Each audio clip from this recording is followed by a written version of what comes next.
Hey, amazing viewers! If you're joining us now, you're right on time for the next chapter of our Power BI adventure. This video is a direct follow-up to our previous one, where we embarked on a journey to transform a standard report page into a visual masterpiece. We explored new capabilities, experimented with exciting features, and each step brought us closer to a comprehensive redesign. Now, let's dive into enhancing our card visuals. We will have a new card visual that we'll incorporate for comparison. Let's place the new card right above the old one for a side-by-side view. Here's the exciting part: the old cards had individual visualizations with an extra background shape. With the new card visual, this extra layer is unnecessary. Let's go to the Build panel and start adding our measures.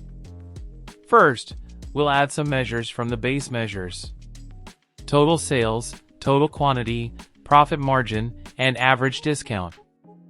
Notice how the total sales figure appears a bit unusual. It seems there's some custom formatting in play. Let's investigate. I'll select total sales, and indeed, a custom formatting string is applied.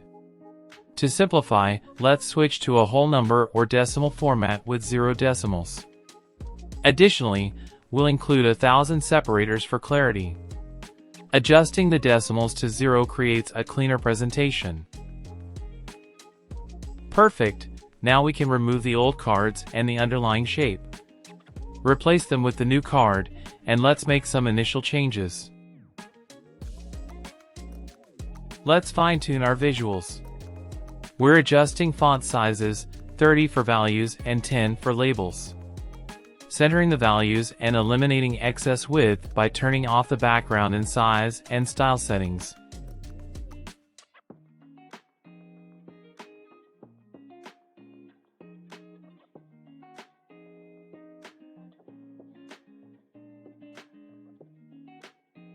After resizing the cards slightly, we delve into the aesthetics.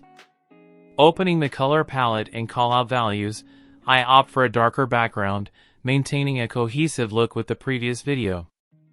The chosen color complements the selected item in the slide.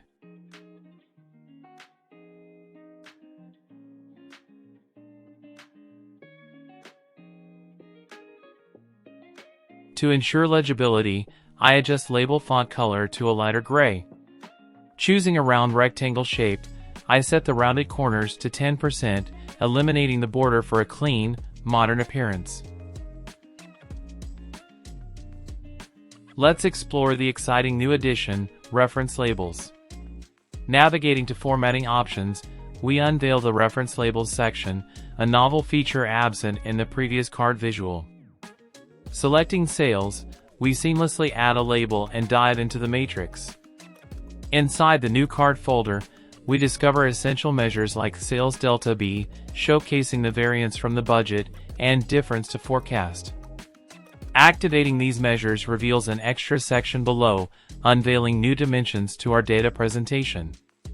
In managing reference labels, we have 3 crucial sections: the title, visible on the left side, followed by the value.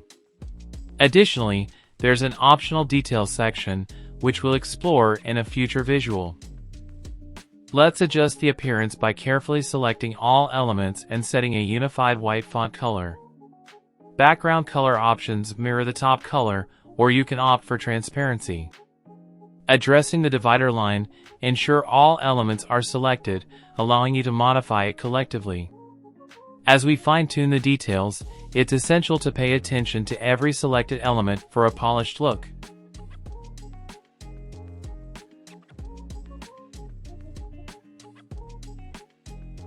Now, I'll quickly go through each one individually to ensure consistent changes. So, let's head back to reference labels, and at the bottom, we find layouts. This is visible when all is selected for series. While I prefer rows, there's another option for column. Also, I chose tabular for the style.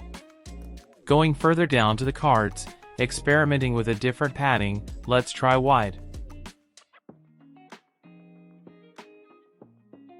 Now, I want to add an icon indicating up or down.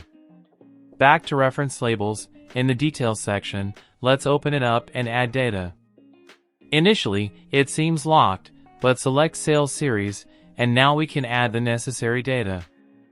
Now, let's select the new card folder and navigate to Sales. Adding the Sales FC icon. Same for Delta B, our budget difference icon.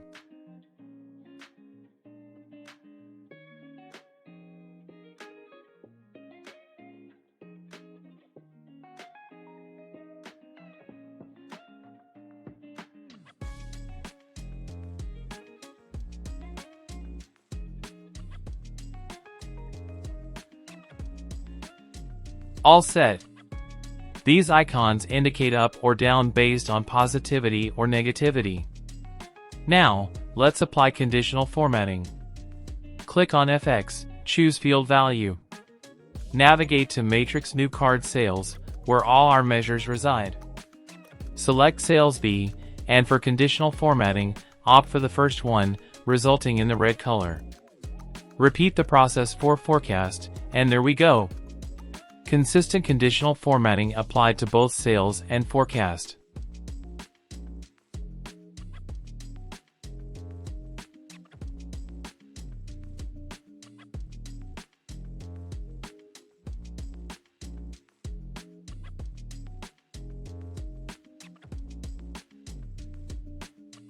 Now, for the other card visuals, we'll follow the same process.